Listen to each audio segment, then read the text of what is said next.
BRS ఓటమిని తన మెడలో వేయాలని చూడటం సబబు కాదని తెలంగాణ జాగృతి అధ్యక్షురాలు కవిత అన్నారు. ఢిల్లీ లిక్కర్ కేసులో కోర్టు తీర్పుపై కేటీఆర్ చేసిన ట్వీట్కు స్పందించిన కవిత పార్టీ ఓటమికి తాను కారణం కాదని స్పష్టం చేశారు.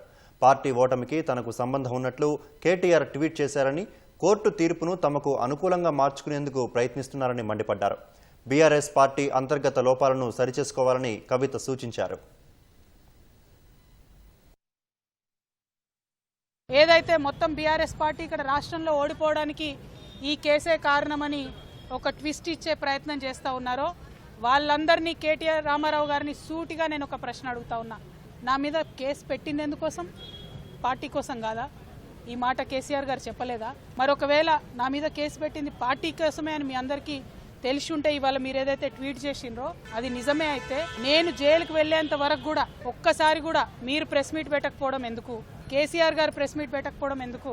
ఇంకా పెద్ద నాయకులు ఎవరు కూడా మాట్లాడకపోవడం ఎందుకు? అంటే ఆనాడేమో నేను ఒంటరిగా ఫేస్ చేసుకోవాలి, పార్టీ సోషల్ మీడియా కనీసం సపోర్ట్ చేయదు. మీరు ఆనాడే ఎదుర్కొని ఉంటే ఈ గతి పట్టేదా బీఆర్ఎస్ పార్టీకి? బీఆర్ఎస్ పార్టీ అసెంబ్లీ ఎన్నికల్లో ఓడిపోవడానికి నేను కారణమా?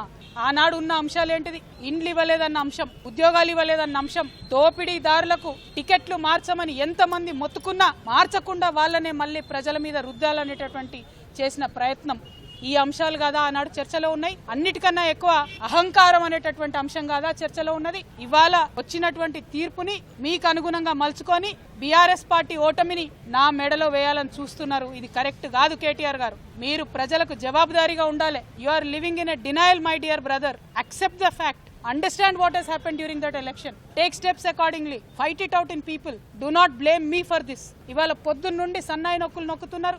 దీనివల్లే బీఆర్ఎస్ ఓడిపోయింది అంటున్నారు. మరి ఎందుకు మాట్లాడలే? నేను పార్టీ కోసం కాదా జైలుకు పోయింది? మీకు తెలియదా ఏం జరిగిందో వెనకాల? నా మెడలో పార్టీ ఓటమిని వేయాలని చూస్తే ప్రజలు కూడా హర్షించరు.